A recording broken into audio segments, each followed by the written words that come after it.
Assalamu alaikum. My name is Asghar Bukhari and I'm going to talk about a few idiotic things that I've heard Muslims say, and I'm going to add to them every time I hear something new.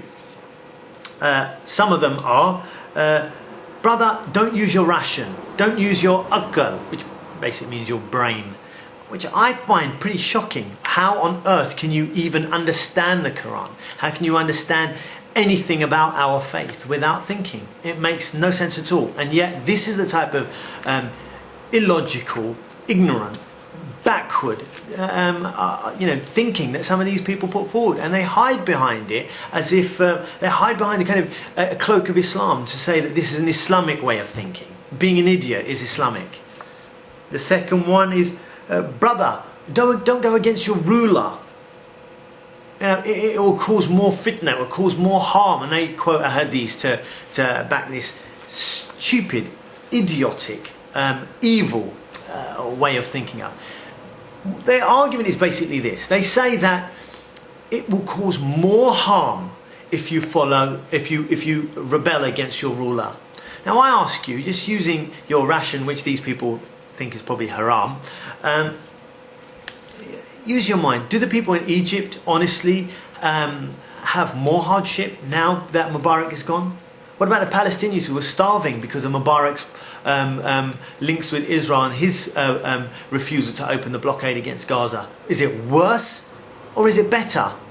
Ask those particular people if they would follow a child rapist who was a ruler, if they believe in that and they think it's Islamic to follow a ruler no matter what, because they believe that the Prophet told them to do them. Ask them that simple question. Stupid way of thinking, and evil to the very people who are suffering. And the funny thing is, the people who talk like this, who think like this, they're never the people who are under occupation or under oppression. They're the people who are living happy lives. What about this one? Brother, we don't follow the Jews.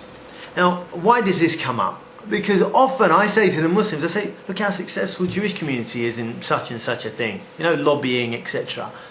And I remember one particular brother said, oh brother, if you wanna follow everything the Jews do, you might as well be a Jew. I mean, thank God that idiot wasn't around as an inventor when the wheel was invented. Muslims are probably still going around with square wheels. Or can't use a round wheel, brother, because guess what? The Romans are using a round wheel, and if you want to copy everything the Romans are doing, you might as well be a Roman. What an idiot. Lastly, brother, politics doesn't come before Islam. And I've actually heard people say, brother, Islam comes before human rights. No, you muppet. Islam and politics are one and the same thing. Islam is political. Islam and human rights is one and the same thing. Islam is about human rights. It is not primarily and only about your leather socks and the length of your trousers above your ankles. Believe it or not, no matter what you hear in mosque after mosque around the country. And I think this is the sad bottom line, and I'll go into this at a later stage. It's about priority. When a Muslim has no priority in Islam, when people dying and the faith being demonized and whole countries and civilizations are being destroyed, and all they can talk about and debate about is are we allowed to use nail varnish or not? For the ladies, obviously maybe some of the brothers as well out there, or can they wear their socks more than 3 days? Then you know that there is something wrong with the way they are being taught Islam. A woman can be raped, murdered, children slaughtered, and all they want to talk about is these minor issues. Islam was never a religion without priority, and that's something that sadly has been lost due to the pathetic Islamic speakers, institutions out there today. I hope you will join me on Impact UK Facebook to debate some of these issues.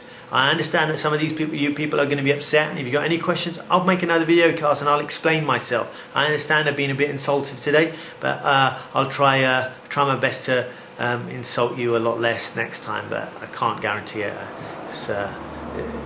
stupid people just get under my skin. I want to thank you once again for listening. My name is Asghar Bukhari, and I hope once again you come on the MPAC UK Facebook page, and I'll speak to you soon. Assalamu alaikum.